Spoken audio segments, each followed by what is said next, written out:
On a tous une image bien précise de l'âne, n'est-ce pas? Mais et si tout ce qu'on croyait savoir sur lui était en fait complètement à côté de la plaque?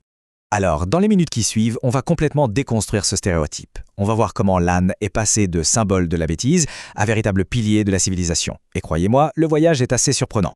Commençons par une histoire politique un peu folle. On est en 1828 aux États-Unis en pleine campagne électorale.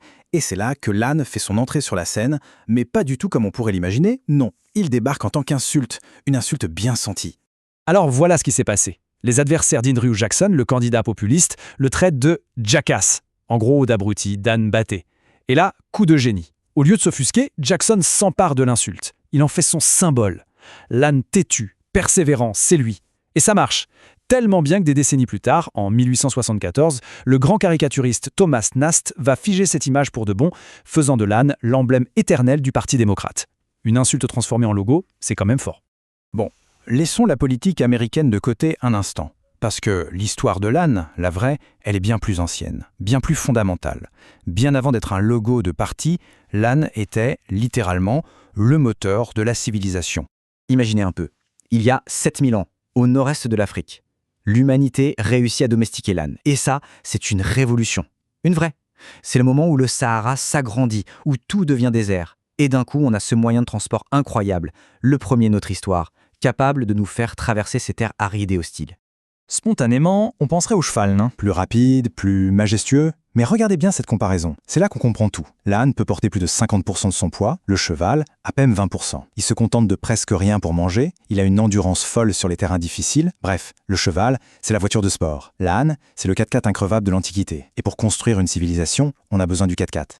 Et il y a cette citation de l'archéologue Peter Mitchell qui résume tout à la perfection.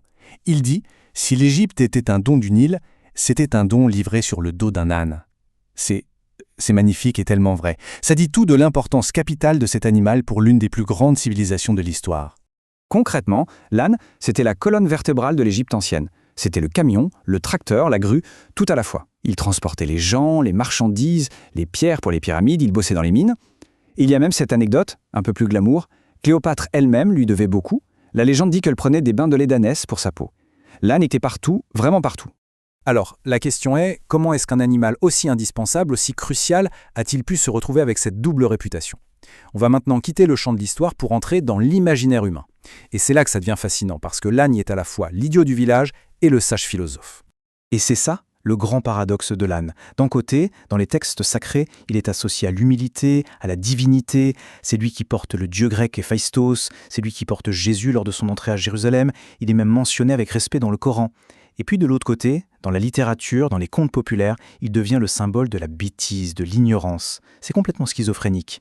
Heureusement, certains esprits brillants ont refusé ce stéréotype. Prenez l'intellectuel égyptien Taoufik Al-Hakim. Lui, il a complètement retourné le cliché. Dans son livre « Mon âne m'a dit », il fait de l'âne un véritable philosophe, un sage qui, par ses questions, met en lumière toute la bêtise et l'arrogance des humains. L'âne devient le miroir de notre propre folie. Et cette idée, elle est allée encore plus loin. C'est devenu un véritable mouvement. Dans les années 30, en Égypte, les plus grands artistes et intellectuels de l'époque, des gens comme Taha Hussein, fondent la Société de l'âne. Pour eux, l'âne n'était pas un idiot, mais le symbole de la résistance obstinée et courageuse face à la censure et à la bêtise ambiante. Imaginez un peu cette élite intellectuelle se revendiquant fièrement de l'âne. C'est juste génial. Bon, on a voyagé dans le temps, dans la culture, mais aujourd'hui, qu'en est-il de l'âne? Eh bien, son histoire prend une tournure à la fois cruciale et tragique. Il est plus essentiel que jamais, et en même temps plus menacé qu'il ne l'a jamais été. On vit à l'ère des drones, de l'IA, des livraisons en 15 minutes. On pourrait croire l'âne complètement dépassé. Et pourtant, regardez ces exemples très récents. Le séisme au Maroc en 2023, la guerre à Gaza en 2024. Quand tout s'effondre, que les routes sont détruites, qu'il n'y a plus de carburant, qui reste-t-il? L'âne. C'est lui qui a permis d'amener l'aide dans les villages isolés, d'évacuer les blessés. Il est, encore aujourd'hui, une véritable ligne de vie. Mais voilà le terrible paradoxe. Alors qu'il sauve des vies d'un côté, il est victime d'une crise mondiale absolument dévastatrice de l'autre. Une crise alimentée par un commerce mondial, celui de l'Ejiao.